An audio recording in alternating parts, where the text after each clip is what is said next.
Hello and welcome guys, मैं हूं आपका अपना होम ट्यूटर निखिल सर। आज हम अपने क्लास में दोबारा से एक क्वेश्चन लेने वाले हैं जो कि हम लोग डीके गोयल से लेने वाले हैं। Question number 75, page number 2.133। जैसा कि मैंने आपको कल एक क्वेश्चन करवाया था, कल हमने पढ़ा था कि प्रॉफिट के केस में हम लोग किस तरह से गारंटी को देखते हैं। आज हम लोग देखने वाले हैं कि अगर कंपनी को प्रॉफिट के लॉस हो जाता है तो किस तरह से गारंटी काम करती है। तो चलिए स्टार्ट करते हैं। जिन लोगों के पास बुक नहीं है वो क्वेश्चन नंबर 75 को स्क्रीन पर जो पहले स्क्रीनशॉट आया है उसको क्या करोगे, आप पहले वीडियो स्टॉप करके एक बार पढ़ लोगे तो ये क्वेश्चन आपको और भी अच्छी तरह समझ में आ जाएगा। मैं क्वेश्चन पढ़ना स्टार्ट कर रहा हूँ। X and why were sharing profit in the ratio of 2:1, यानी कंपनी में दो पार्टनर हैं एक्स एंड वाई, जिनका प्रॉफिट शेयरिंग रेशियो मैंने बोर्ड पे पहले ही उतार लिया है। फिर नेक्स्ट बोलता है on 1 April 2014 they admitted Z for 1 by share in the profit, यानी यहां पर एक कंपनी में एक नया पार्टनर आ रहा है जेड, जिसको कंपनी ने ये बोला है कि हम आपको जो भी कंपनी का प्रॉफिट होगा उसका 1/4 शेयर हम आपको दे देंगे। लेकिन अगर मान लो अभी भी जेड जो है बेसिकली उसको कंपनी के ऊपर बिलीव नहीं है, वो ये चाहता है यहाँ पे जेड कि उसको एक मिनिमम गारंटी मिल जाए।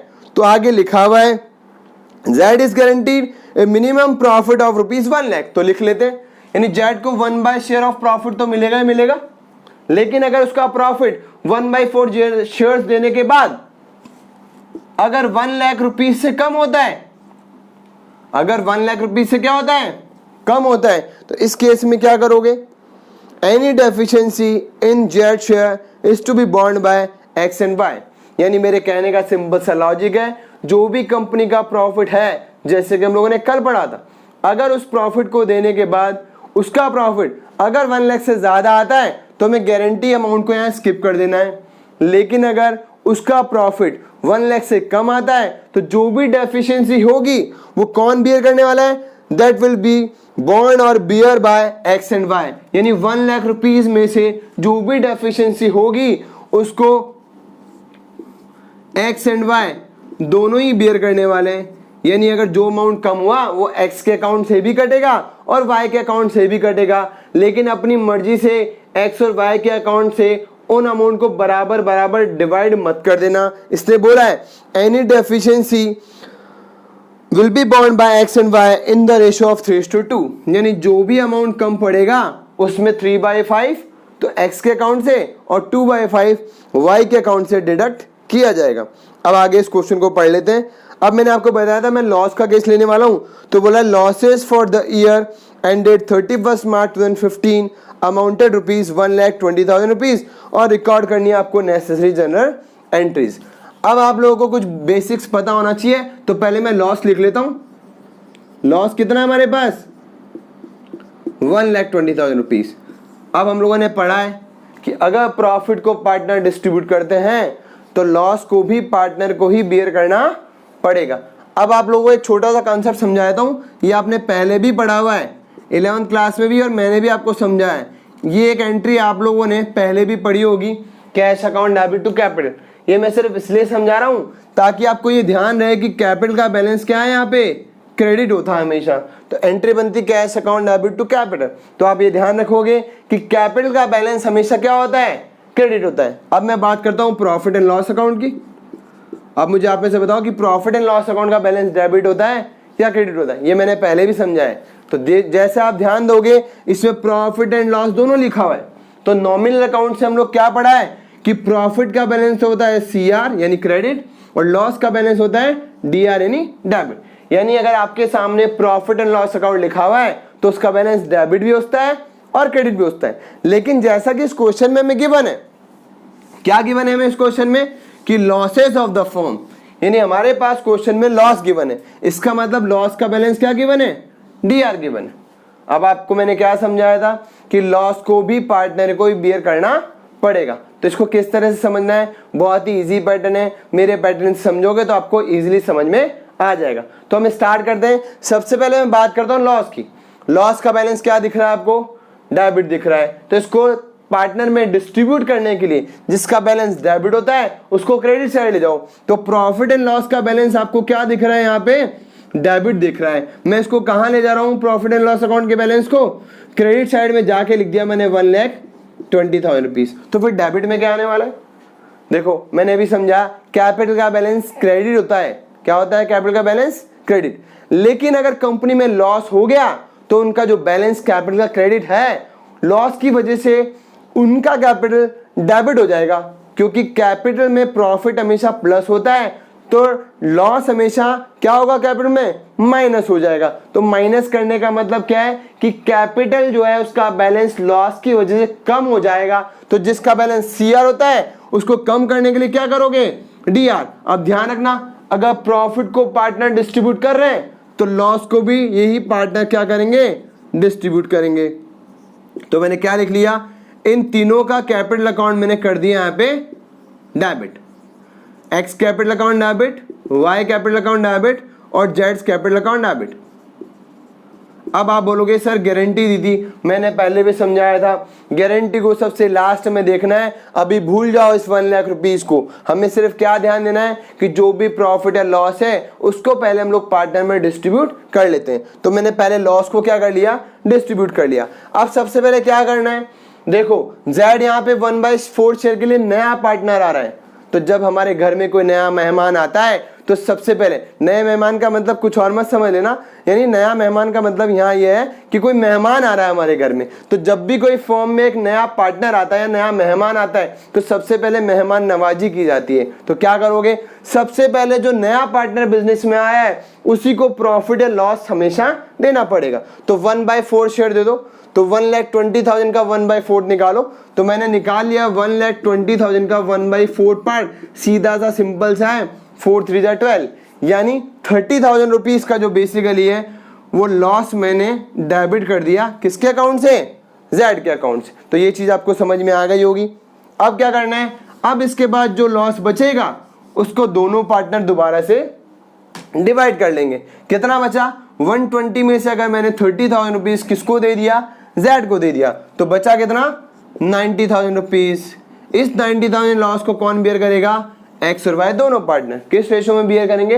2:1, यानी प्रॉफिट शेयरिंग रेशो में। तो सॉल्व कर लेते हैं, इंटू 2/3 और इंटू 1/3। तो 3 3 का कितना हो गए? 9 हो गया। तो कितना बचा? 30,000 इंटू 2 कितना हो गया? 60,000 रुपीज। तो इसको मिल गया 60,000 और 30,000 इंटू 1 हो गया इसके अकाउंट में। तो पहली एंट्री तो हमारी क्लियर हो गई है। इसको थोड़ा उधर लिख देता हूं क्योंकि डेबिट और क्रेडिट हमेशा दूर दूर लिखने होते हैं हम लोगों को, ठीक है। तो एक एंट्री तो हम लोगों ने ये बना दी, ये हमारी फर्स्ट एंट्री है। होप ये आपको समझ में आ गई होगी। क्या करना है वापस से सुन लो। सबसे पहले मैंने क्या किया? लॉस जो भी है उसको तीनों पार्टनर में डिस्ट्रीब्यूट कर लिया। सबसे पहले जेड आया था 1/4 के लिए, लॉस था 1,20,000 रुपीज। 120 का 1/4 दे दिया मैंने किसको? जेड को। तो अमाउंट आया कितना? 30,000 रुपीज। अब बचा कितना? 120 में से 30 माइनस किया तो बचा 90,000। 90,000 रुपीज को दोनों पार्टनर ने प्रॉफिट शेयरिंग रेशो में, सॉरी प्रॉफिट नहीं है लॉस है, 90,000 रुपीज लॉस को दोनों पार्टनर ने प्रॉफिट शेयरिंग रेशो में क्या कर लिया? डिवाइड कर लिया। और ये डेबिट क्यों है ये भी मैंने आपको भी समझा दिया। अब बात करता हूं मैं दूसरी एंट्री की, जो कि हमारी किससे रिलेटेड होगी?